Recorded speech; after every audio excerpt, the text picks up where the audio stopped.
Fiscalía con la Gente, un programa con informaciones útiles a la comunidad, conociendo tus derechos y obligaciones. Conozca el rol del Ministerio Público, los derechos de la niñez y adolescencia, la trata de personas, el abuso sexual, el narcotráfico y microtráfico, cómo realizar denuncias. Jueves a las 18 horas, viernes a las 10 y 18 horas. Fiscalía con la Gente por Canal 11 TV UNE.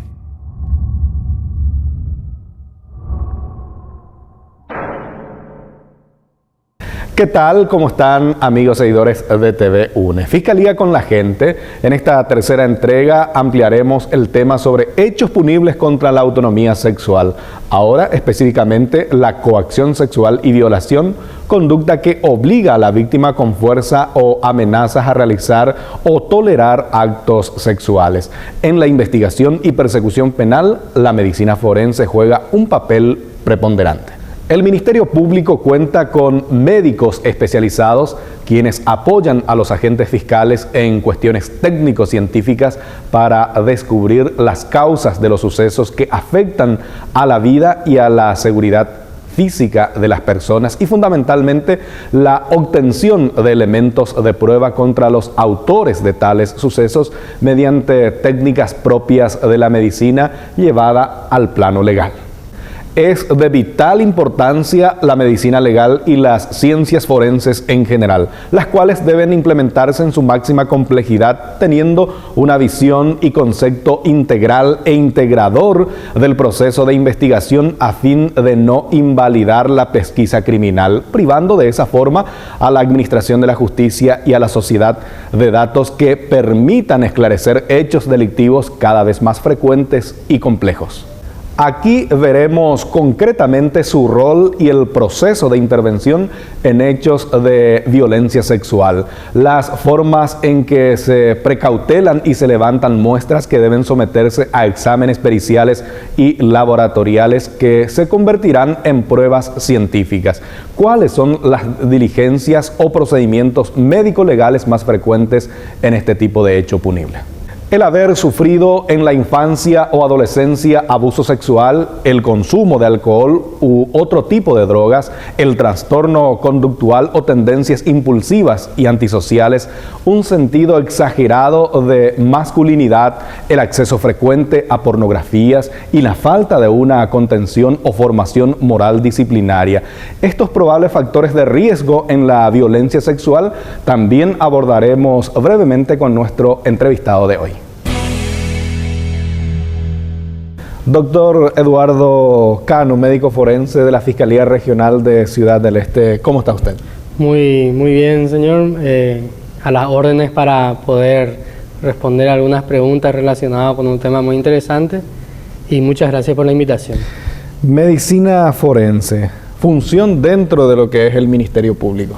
Sí, nuestra función generalmente se relaciona popularmente con el levantamiento de cadáveres y la emisión de certificado de defunción, pero nuestra función no se limita solamente a cuestiones relacionadas con la muerte, sino también cumplimos otro tipo de funciones, como cuáles: evaluación de casos de violencia familiar, casos de violencia sexual, también a la hora de realizar dictámenes en caso de supuestas negligencias, y esas son más o menos el tipo de trabajo que hacemos dentro de la Fiscalía. ¿La especialidad que requieren como profesionales médicos? Sí, señor. Para realizar este tipo de trabajo uno tiene que ser médico graduado y posteriormente realizar un curso de especialización en medicina legal y ciencias forenses. ¿Hay diferencia en cuestión de terminología entre médico legal y médico forense? Y realmente no hay diferencia, porque la especialidad que se nos otorga es la de especialista en medicina legal y ciencias forenses. Algunos hacen esa diferenciación, dicen que médico forense es aquel que trabaja dentro del Poder Judicial o en este caso el Ministerio Público, y médico legal en forma genérica que no necesariamente preste servicio dentro de estos dos organismos. Y sí, es probable que realicen ese tipo de diferenciaciones, digamos, pero es una cuestión puramente terminológica. Terminológica, exactamente. Bueno.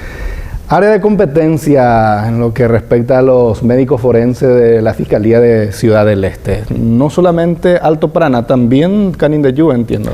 Abarcamos zona de Canindeyú y dentro de lo que es el Alto Paraná, principalmente nuestras actividades son en las 4 grandes ciudades, que son Mingaguazú, Presidente Franco, Ciudad del Este y Hernandarias. Profesionales, ¿cuántos están? Actualmente en la Fiscalía de Ciudad del Este trabajamos 5 colegas médicos forenses. ¿Es suficiente o se requiere un equipo más numeroso? Se requiere un equipo más numeroso como lo tienen en Asunción, como lo tienen en Mariano Roque Alonso, como lo tienen en San Lorenzo, es decir, en área central, debido a que gran parte de la población paraguaya se concentra en área central y en el este del país. Estamos en una región muy populosa, con mucha cantidad de habitantes y con una excesiva cantidad de trabajo en lo relacionado a nuestra área. ¿Cuántos casos, no sé si podemos hablar de casos mensuales, anuales? La cantidad de casos, yo te quiero mencionar la cantidad de casos diarios que atendemos aquí en la oficina de la Fiscalía de víctimas de violencia sexual.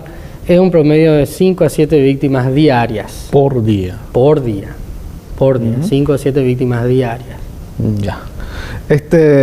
El protocolo de procedimiento en los casos en que intervienen así en forma genérica, ¿hay algún procedimiento específico, el protocolo que deben seguir? Sí, señor. Seguimos un protocolo que es un protocolo establecido por el Ministerio Público, que es un protocolo que se nos entrega a cada uno de los médicos cuando iniciamos nuestra labor dentro del Ministerio Público, que debemos seguir. Generalmente iniciamos con la entrevista a la víctima de abuso sexual, a veces sola y a veces acompañada de su familiar.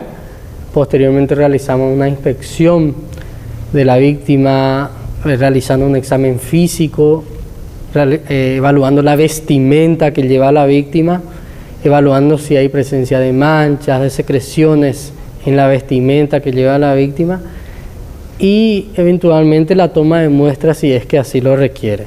¿Qué muestras, por ejemplo, son más frecuentes o más recomendables? Las que son de hallazgo habitual pueden ser la presencia de sangre en el área genital, relacionado con el coito, con un abuso sexual, y buscando la presencia de algún tipo de secreción, buscando la presencia de, tomamos la muestra buscando la presencia de espermatozoides dentro de esa secreción encontrada. Aparte de casos en que se producen coitos, también hay actos en donde simplemente hay amenazas para llegar a lo que es realmente la violación. Así mismo, y de hecho que esos son la mayoría de los casos. La mayoría de los casos de violencia sexual no necesariamente están relacionados con el acto carnal, con la introducción del pene o de algún objeto dentro de la vagina o el canal anal de la víctima, sino que la mayoría de los casos están relacionados con manoseos, con gestos inapropiados por parte del agresor en este caso. Uñas también analizan para determinar si hubo una pelea entre víctimas y victimarios y obtener algún tipo de muestras también. También se realiza, solo que en ese caso el material es remitido a área central, en el laboratorio forense de la ciudad de Asunción. Ese tipo de análisis no se realiza en el interior del país. Pero son datos muy útiles asociados al tipo de lesión que a veces presenta la víctima. Porque una víctima de abuso sexual no necesariamente tiene lesiones solamente a nivel genital, sino también presenta lesiones en brazos, en cuello, relacionadas con los estirones, los rasguños, el uso de la fuerza que utilizó el agresor en este caso. Y las muestras no solamente se levantan de las víctimas. Exactamente, también se realiza la muestra del agresor, muestra de secreciones, secreciones provenientes del área genital, y muestra de la uña o de pelo si es necesario. ¿Cuál es la finalidad en ese caso? La finalidad en ese caso es encontrar pruebas que relacionen de forma objetiva que el acto se produjo entre esas dos personas, entre el agresor y la víctima. Porque ¿qué suele suceder? Muchas veces es que hay una denuncia de abuso sexual que es impulsada por terceras personas, sea el familiar o sea una amistad, y queriendo involucrar con malas intenciones a una tercera persona que no necesariamente es el agresor como tal.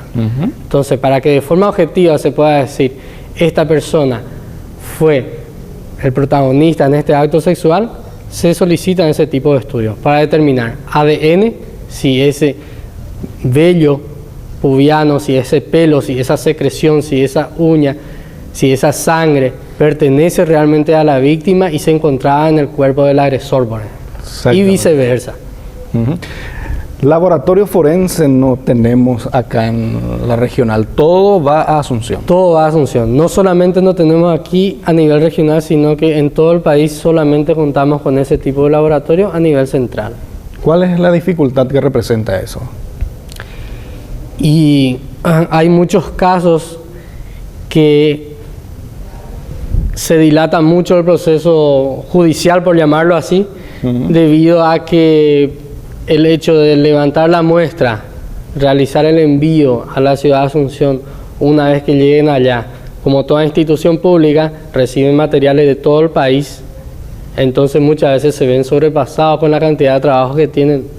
Una vez que evalúan la muestra, hacer el retorno del informe correspondiente, a veces pueden llevar semanas. ¿Y qué estudios específicamente se hacen en laboratorio forense a partir de las muestras que ustedes levantan del lugar del hecho o de las víctimas o victimarios? Exactamente. Por sobre todo, nosotros utilizamos las muestras de sangre muchas veces para evaluar si es la sangre, el grupo sanguíneo correspondiente al agresor o a la víctima.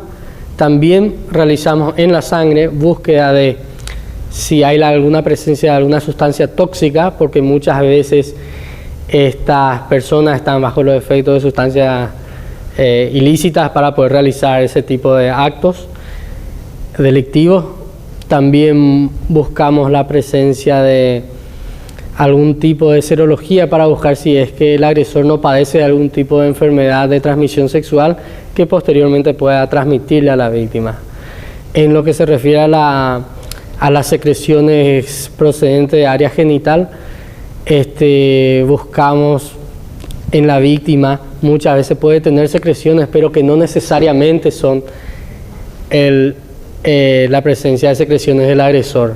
¿Qué puede pasar? Una víctima, una señorita está con secreción debido a una infección genital que tenga, y en ese momento de la agresión, debido a que tenemos una mezcla de sangre con secreciones, yo ni nadie puede saber si esa secreción realmente es semen procedente del agresor, por lo cual solicitamos la evaluación del laboratorio para saber si realmente se trata de secreción masculina o si se trata de alguna secreción femenina producto de alguna enfermedad o si se trata de algún otro tipo de secreción. ¿Hay alguna prueba que excluye a otra? Sí. ¿En qué sentido? No entendí esa parte, discúlpame. Se realiza una prueba y ya no hay necesidad de realizar otra, por ejemplo. Sí, la mayoría de las veces... Hay un orden de prioridad. Hay un orden de prioridad, por sobre todo saber si se trata de secreción masculina, en este caso el semen. Porque hemos tenido casos, de hecho que no son la mayoría y son casos aislados, en que algunas mujeres con intenciones de perjudicar a otras personas, ellas mismas se introducen secreciones bronquiales, o sea, expectoración, moco procedente de la garganta y de los bronquios, se introduce a nivel genital, con la intención De otra persona se autointroduce. O sea, exactamente, con la anomalía. intención de engañar así a las personas que van a evaluarle, haciéndonos creer que se trata de secreción masculina de su agresor, de su O sea presunto que agresor. Hay también personas que hacen ese tipo de falsas denuncias. De hecho que hay bastantes falsas denuncias, hay bastantes. ¿Y cuál sería el trasfondo en la práctica que ustedes constatan? Hay una realidad en nuestro país y es el tabú de nuestra sociedad con relación al tema de la sexualidad. Muchas madres no aceptan que sus hijas, siendo menores de edad, ya empiezan a tener relaciones sexuales. En el momento que se percatan o se enteran de que ya se encuentran manteniendo una vida sexual activa, quieren buscar un culpable. Y generalmente quieren ver al culpable en la pareja de su hija, en la pareja sexual de su hija. Y ahí es que empiezan la serie de denuncias o la serie de denuncias que realiza a nivel de la Fiscalía. Pero esas víctimas generalmente son menores. Generalmente son menores y la mayoría de las veces tuvieron relaciones sexuales de forma consentida con su pareja sexual, que generalmente es su pareja, son novios. Sin embargo, la madre en su desesperación o no sé cómo llamarle, quiere buscar un culpable y generalmente es la pareja sexual de la hija. Un mecanismo de defensa. Es un mecanismo de defensa. Sucede muchísimo. Ya. Los dictámenes que ustedes emiten, ¿qué valor tienen? ¿Y hay alguna diferencia entre uno y otro en cuanto a las pruebas que realizan? Los dictámenes que nosotros realizamos generalmente, la de mayor peso es el hallazgo de lesiones tras realizar el examen físico, el hallazgo de lesiones genitales y extragenitales. Para que el agente fiscal determine si realmente la víctima fue, redundando, víctima de violencia sexual, se toma en cuenta la entrevista que realiza con el psicólogo, el hallazgo de lesiones presentadas por el médico forense y el interrogatorio que le realizan a la presunta víctima, porque suele suceder muchas veces que nuestras víctimas no tienen ningún tipo de lesión al examen físico. Sin embargo, tras el interrogatorio con la psicóloga, con el agente fiscal, con el médico forense, sí la víctima fue abusada como tal, pero no necesariamente hubo penetración de parte del agresor. O si hubo penetración, existen una serie de situaciones fisiológicas que hacen que uno no pueda encontrar necesariamente una lesión después de un acto sexual. Ya, a partir de un análisis clínico se puede llegar a una conclusión. Se puede llegar a una conclusión, sí se puede llegar a una conclusión. En ese caso, ¿ya descartan algunas pruebas periciales? Sí, señor, descartamos. De hecho, que las pruebas periciales no necesariamente realizamos la mayoría de las veces. Con el examen físico, el interrogatorio por parte de los compañeros que están en el área de psicología, ya se puede realizar un dictamen y bien objetivo. Ya hay coacción, hay de repente intento de soborno, alguna presión externa con relación a los dictámenes que de repente pueden emitir los médicos forenses. Quiero hablar puntualmente de ese tema después de una breve pausa. Es una cuestión bastante polémica. Recientemente se ha puesto eso también en tela de juicio y es importante abordar, doctor. Establecemos una breve pausa, ya volvemos. Área de demostración Minga-Guazú de Mominga. Tiene como objetivo prevenir enfermedades no transmisibles y desarrollar hábitos saludables en pobladores de la fracción Norma Luisa de Minga-Guazú. Extensión universitaria, Facultad de Ciencias de la Salud, Universidad Nacional del Este.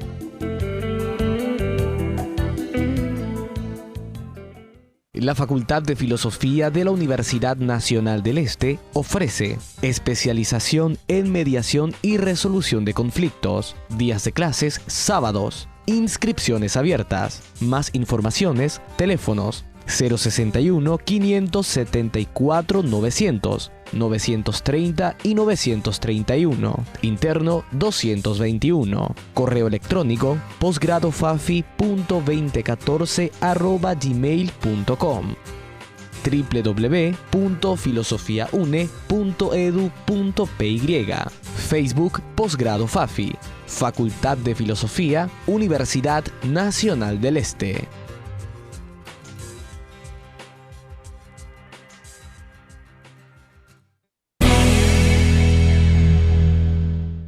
Continuamos, Fiscalía con la gente. Las partes, la defensa fundamentalmente dentro de un proceso siempre debe articular, y de hecho lo hace, mecanismos, infinidad de mecanismos, y algunas veces recurren también a la presión. De eso justamente queremos hablar con el doctor Eduardo Cano. ¿Hay presiones a la hora de emitir dictámenes? Sí, las presiones siempre existen, pero yo creo que uno tiene que ser bien claro y sensato con este tipo de trabajo que uno realiza. Uno tiene un compromiso con la institución y con la sociedad. En el momento en que realizamos los dictámenes, por ese motivo no damos ningún tipo de informe a los familiares ni a los abogados acompañantes de las presuntas víctimas o del victimario. Realmente el informe que a nosotros se nos solicita por medio de un oficio, nosotros lo realizamos por escrito y entregamos en propias manos al asistente fiscal o al fiscal encargado del caso. De esa manera evitamos cualquier tipo de situación incómoda o recibir algún tipo de presión externa, que siempre puede existir. Dependiendo también de la personalidad y la actitud del profesional, ¿no? Por supuesto, porque como en cualquier ámbito, uno tiene que tomar con seriedad su trabajo. Como ya bien le mencioné, nosotros tenemos un compromiso con la sociedad, tenemos un cargo, tenemos una función, tenemos un salario y tenemos que respetar eso. Tenemos que valorar el trabajo que hacemos y tenemos que saber que muchas personas dependen en cierta medida de nuestro trabajo. Somos conscientes que por un dictamen erróneo el fiscal puede sugerir la reclusión de una persona inocente.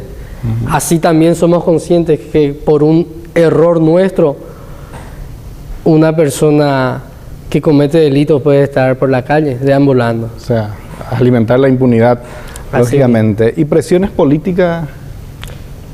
Y le digo con sinceridad que llevo 5 años trabajando en esta institución, con una pausa de 1 año y medio por cuestiones familiares, pero en estos 5 años por lo menos yo nunca he recibido ningún tipo de presión política.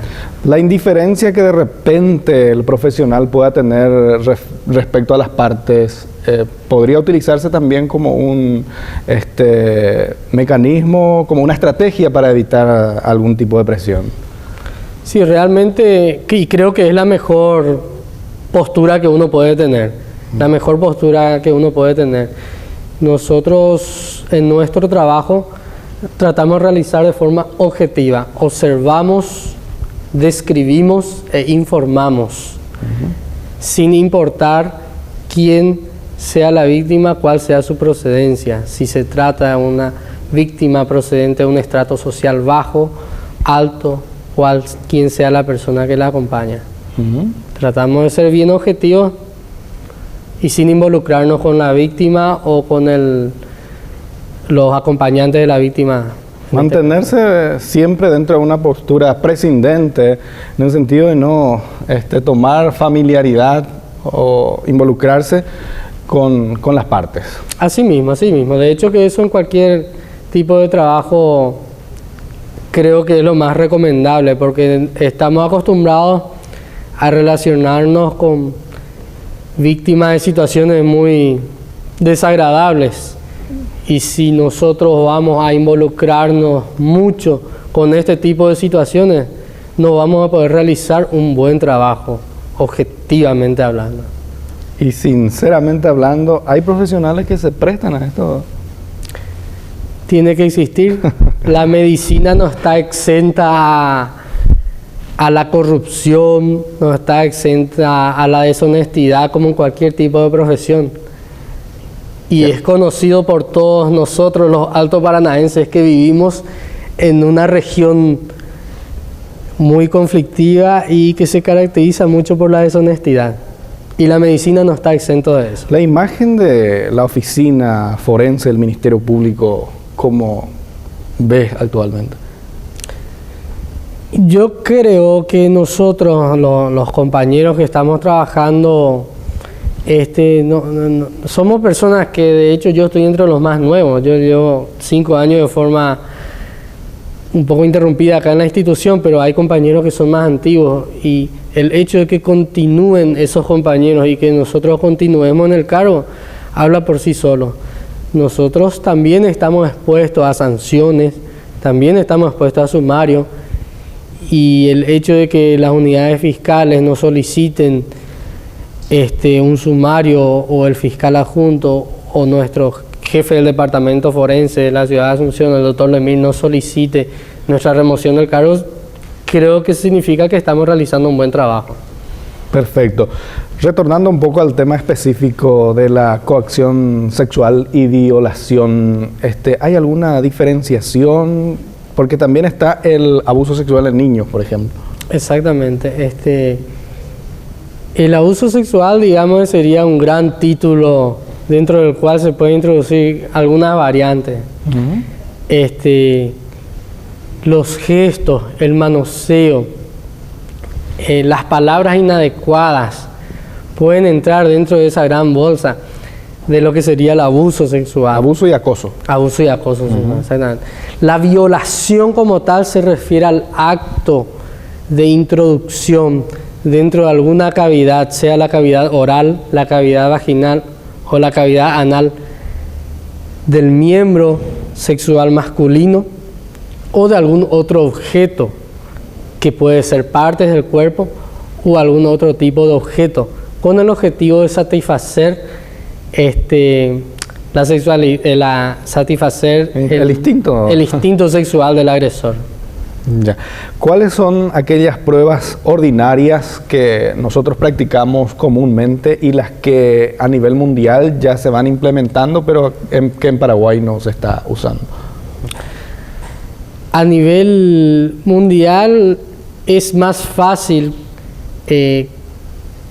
capturar al agresor, digamos, que debido a que no necesita necesariamente una muestra de sangre o de un fluido, llámese semen, en el cuerpo de la víctima, sino que presencia de vellos pubianos, los pelos de las regiones genitales en el cuerpo de la víctima, por ejemplo, ya puede ser evaluado, y por medio de la muestra de ADN ya se puede tener la identidad del agresor. Eso nosotros no tenemos aquí.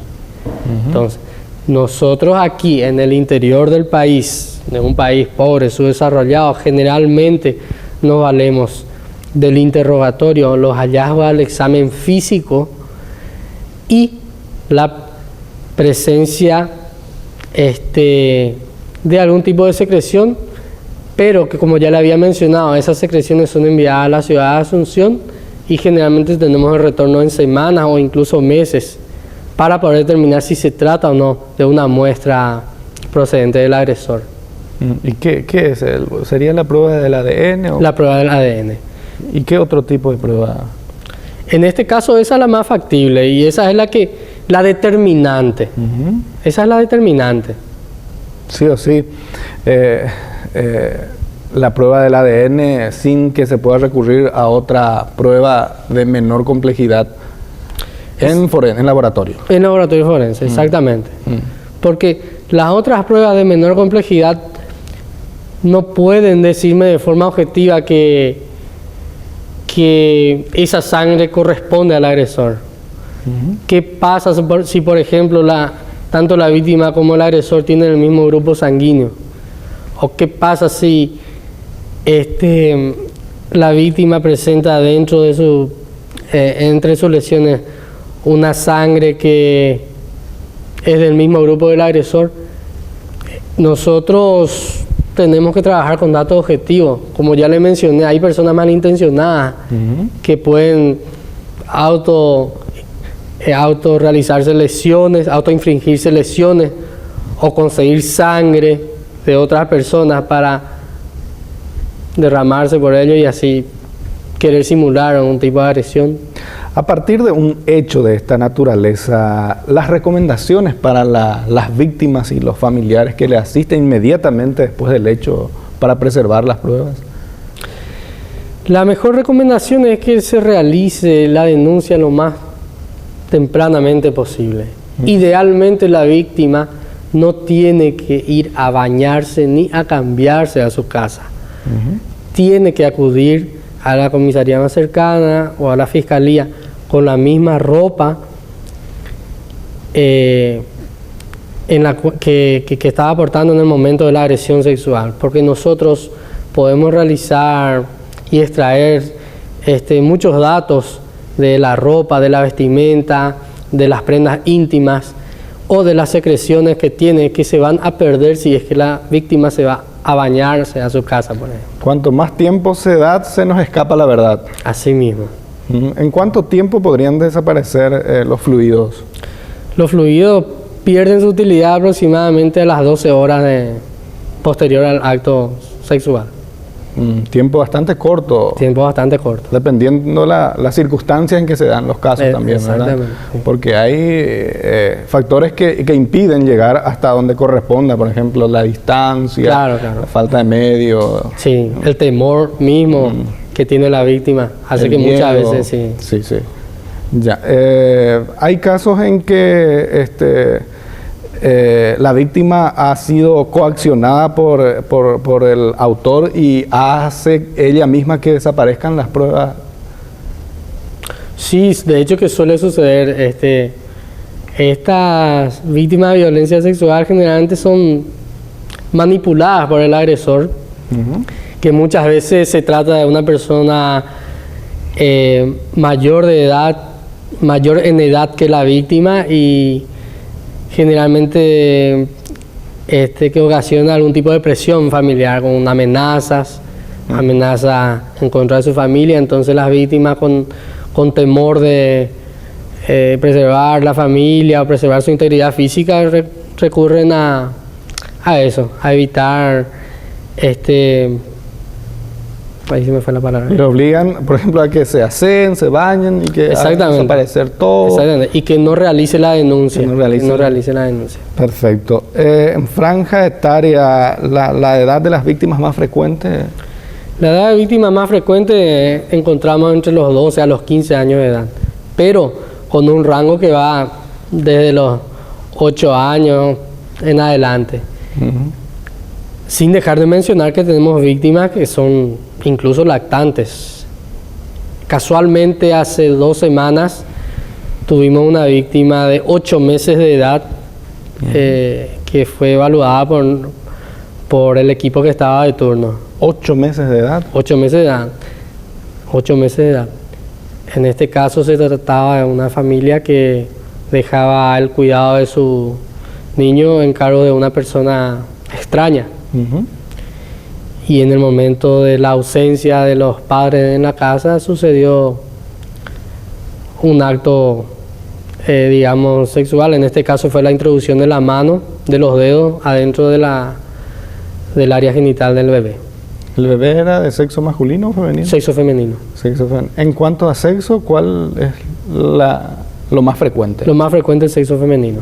Las víctimas, ¿eh? Mayoría de las víctimas de sexo femenino. ¿Y lugares en que se dan los casos? Los lugares que se dan muchas de las víctimas tienen una relación de amistad o son parientes, son vecinos, por lo cual muchos de los casos ocurren dentro de la misma casa.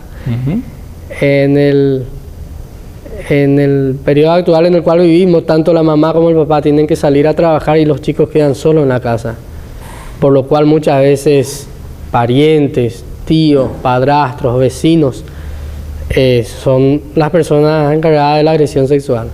Muy bien, vamos a ir analizando más esas causas y las probables formas de evitar la violencia sexual después de una breve pausa.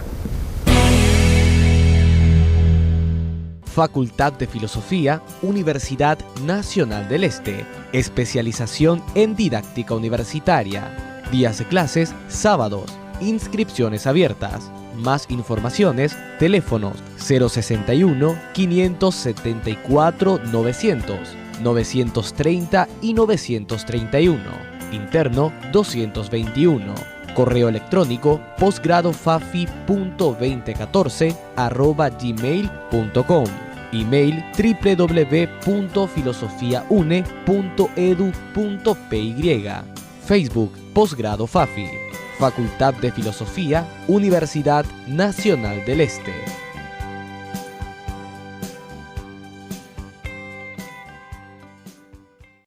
Aula Click. Cursos de capacitación en informática básica dirigidos a alumnos de escuelas y colegios públicos del área de influencia de la UNE. Extensión Universitaria, Facultad Politécnica, Universidad Nacional del Este. Universidad Nacional del Este. Misión, formación de calidad, investigación para el desarrollo y la innovación con responsabilidad social en un entorno multicultural, preservando la identidad nacional.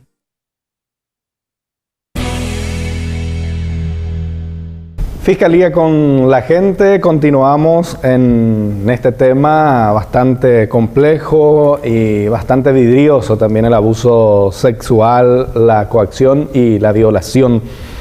Queremos y nos interesa, por sobre todo, evitar estos casos. Primeramente, ¿cuáles serían los factores que determinan la consumación de estos hechos de violencia sexual? Sí, señor. Hay una serie de factores que son comunes al 99% de nuestras víctimas. La pobreza, el alcoholismo y la disfunción familiar. Llámese disfunción familiar a cualquier situación en la cual no exista una mamá o un papá presente dentro de esa familia. Esos son los factores comunes que generalmente tenemos asociados. Hay una realidad que es de conocimiento público, y es que es el acceso de los niños, jóvenes y adolescentes a imágenes, videos, materiales relacionados con el sexo a través de internet y a través de los celulares. Y eso tiene un papel importantísimo en esto. De hecho, que hay estudios que se hicieron en otros países demostrando un antes y un después de la globalización de internet en lo relacionado a la cantidad de abusos sexuales. Y hubo un incremento notable, porque eso alimenta muchísimo digamos, la morbosidad de las personas. La pornografía es uno de los factores también. Aparte del alcohol, ¿qué otro tipo de drogas son los que más causan ese tipo de...? Y el alcohol realmente es una droga, la diferencia que es una droga lícita, que siempre generalmente es la puerta para otro tipo de drogas. En nuestro ámbito, el de uso más común es la marihuana. ¿Y la cocaína? La cocaína también, pero generalmente los consumidores de cocaína pertenecen a una clase social con un poder adquisitivo un poquito mayor, digamos, que la media. Por lo cual, como la mayoría de los casos pertenecen a familias de escasos recursos, digamos que la marihuana y el uso de crack son los... Pero ¿eso hace de que la persona tenga tendencia a cometer este hecho punible? ¿O hay drogas que no le dan esa tendencia? Cualquier droga lo que hace es desinhibirle a las personas, y en ese momento ya aunque sea el alcohol, que es una droga lícita, hace que la persona se sienta más libre para realizar lo que ya venía planificando antes.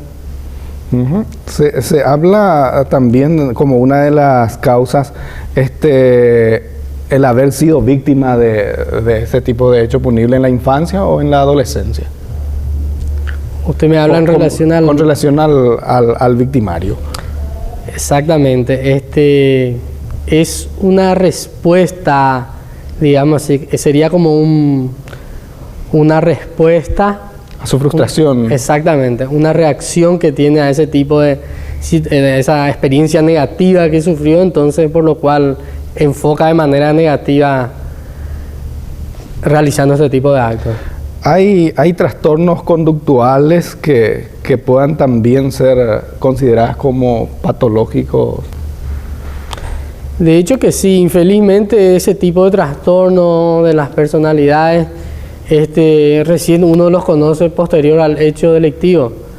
Infelizmente no se realizan test psicológicos formales, digamos, en las instituciones educativas, como para poder identificar cuáles serían aquellas personas con problemas significativos, digamos. Psicópatas sexuales se hablan de repente. Así mismo. ¿Eso es verdad, real, que pueda sufrir una persona? De hecho que sí, es real y es verdad. Nosotros estuvimos conversando con un grupo de compañeros del área forense y ¿quién realiza el control de aquella persona, sea menor o mayor de edad, que por ejemplo es adicto a la pornografía o adicto al sexo y gran parte de sus horas está con el teléfono celular o internet buscando pornografía? No hay nadie que pueda controlar eso, por ejemplo.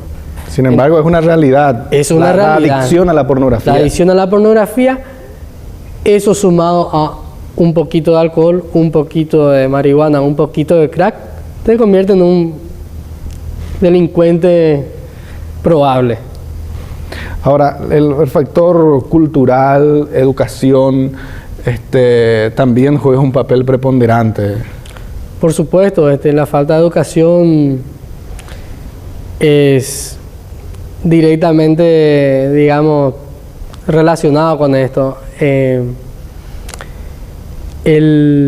La disciplina, por ejemplo, que se debe impartir dentro de la propia casa. Por supuesto, sí. Como ya mencioné, en la actualidad muchas veces la mamá y el papá están ausentes en la casa, por lo cual los niños crecen muchas veces con un tío o muchas veces solamente como compañero con el televisor. Entonces muchos de los jóvenes, niños o adolescentes no crecen con una disciplina, no crecen conociendo lo que es correcto o lo que es incorrecto, sino más bien lo que crecen es con muchas dudas, con muchas interrogantes y con ganas de experimentar muchas cosas. Solo que en el momento de experimentar lo hacen de mala manera y en el momento inadecuado. La soledad, el ocio.